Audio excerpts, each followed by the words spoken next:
qu'est-ce qui te fait dire en premier lieu qu'il faut investir à Dubaï? Le premier, c'est le prix des biens. D'accord? Donc, typiquement, moi, par exemple, j'ai vendu un studio de 30 mètres carrés quand je suis parti à Annecy, le mien. Je l'ai vendu 236 000 €. Ok, un petit studio de 30 mètres carrés. Enfin, voilà. Ici, pour ce prix-là, on peut avoir un appartement T2 de 70 mètres carrés avec parking privé dans une résidence toute neuve, super prestation, entièrement meublée. Donc, le prix des biens est beaucoup plus intéressant et on peut acheter des appartements aussi à 150 000 € ici. D'accord? Ce qui n'est pas forcément...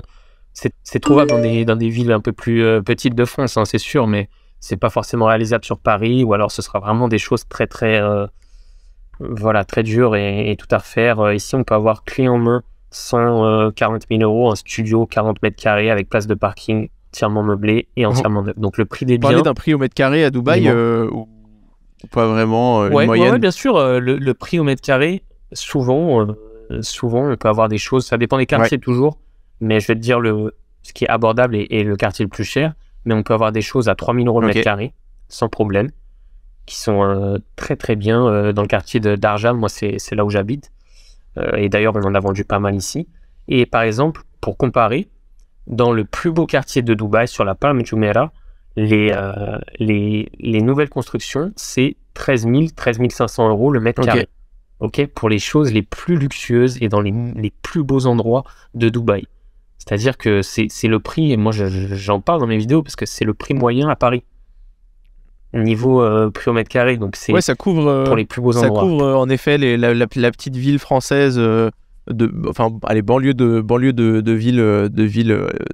grandes villes françaises, tu vas être à 3000 du mètre, et après les beaux quartiers parisiens, tu vas être en effet à 12-13 000 €, quoi. Ouais, exactement. Ok.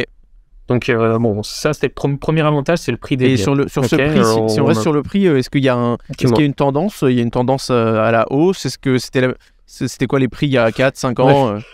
Alors ouais, c'est assez... c'est vraiment...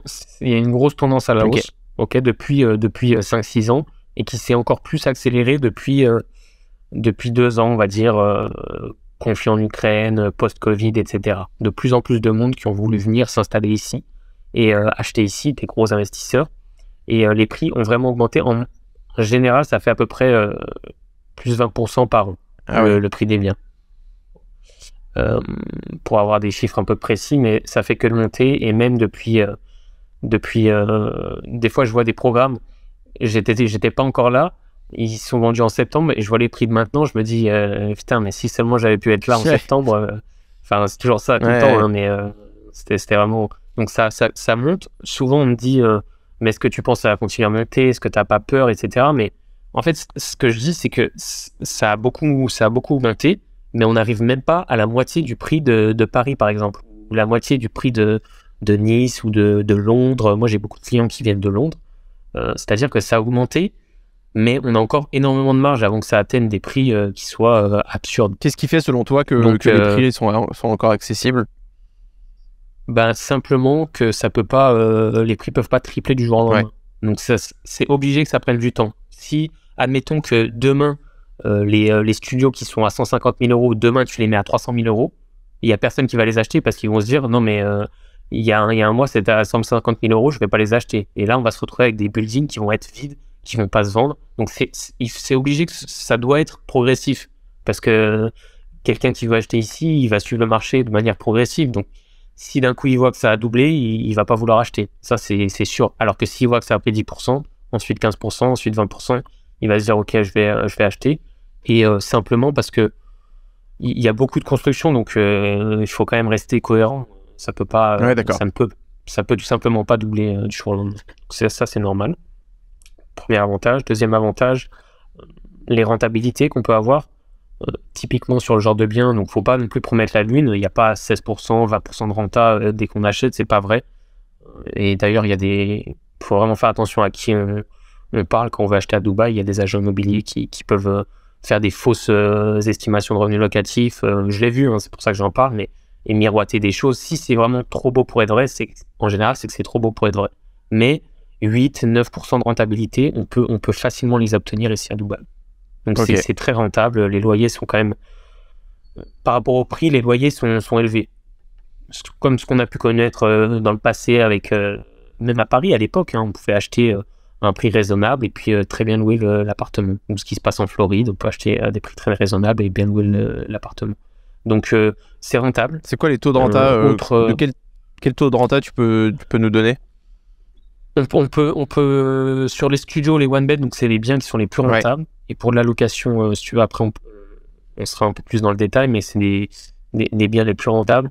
On serait autour de 8 à 10%, d'accord, net, parce qu'ici, on en parlera peut-être après, mais il n'y a pas d'impôt, il n'y a pas de charges cachées, il n'y a pas de choses comme ça.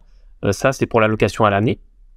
Et sur des plus grosses surfaces, en général, moi, c'est un poil moins rentable, mais ça tourne quand même autour de 7%. Donc, c'est des très bons scores, on va dire. Il y a des gens qui exploitent avec d'autres... qui font d'autres types d'exploitation, de la coloc, du Airbnb ou des choses comme ça?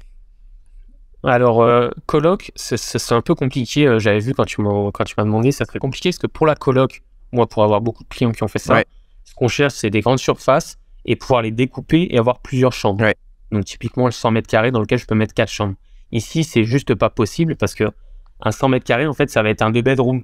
Il va y avoir que 2 chambres et puis on n'aura pas, vu comme c'est en fait, on pourra pas faire une 3e, une 4e chambre dans le floor plan. Les plans sont pas faits pour. Et si tu veux par contre acheter un bien à 5 chambres, là tu vas le payer très cher, tu vas le payer plusieurs millions parce que c'est les biens les plus recherchés. Donc c'est compliqué, c'est pas vraiment dans le mindset, on va dire, des gens et puis des architectes, quoi. C'est compliqué, mais Airbnb, oui, beaucoup. Avec des prestats, du coup, de piscine, de salle de sport. Ouais, c'est ce qui est assez dingue. Des services de gardiennage, sécurité, vraiment des cinémas des fois, des salles, toujours des salles de sport, yoga room, vraiment des belles copros et ce qui est top aussi pour le Airbnb, puisqu'on se croit vraiment à l'hôtel des fois. On se croirait à l'hôtel. Et pour les charges, pour les charges locatives ou les taxes locatives, il y a quoi? Alors niveau impôt sur le revenu, c'est peut-être ça auquel tu fais effet. Donc il y a une convention qui a été faite entre la France et les Émirats, donc que moi que j'envoie à tous mes clients, et qui dit que les revenus qui sont faits ici par un appartement ici sont imposés selon le pays dans lequel ils sont générés. Donc celui qui a un appart en France, il est imposé selon le régime de la France. Votre appartement ici sera imposé en fonction du régime d'ici. Donc ça veut dire 0 impôt. Donc il y a 0 impôt sur le revenu de l'appartement que vous achetez pour mettre en location. C'est incroyable. Ça c'est hyper cool. Trop bien. Sur les inconvénients justement d'investir à Dubaï, je sais pas, j'ai entendu. Est-ce que déjà t'es vraiment propriétaire ou c'est comme dans certains pays où t'es sur un bail amphithéotique ou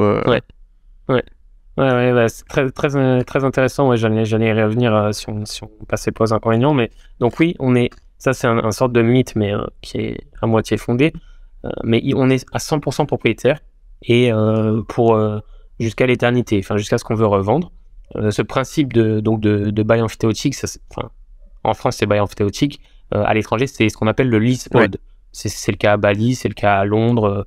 À Bali c'est que comme ça. Ici il y a certaines zones qui sont en leasehold, mais quasiment toutes les zones de Dubaï sont en freehold. Et tous les programmes que vous verrez donc dans mon agence Dubaï Immo, ce sera que des programmes en freehold. Donc 100% propriétaire à tout jamais jusqu'à ce que vous avez envie de revendre.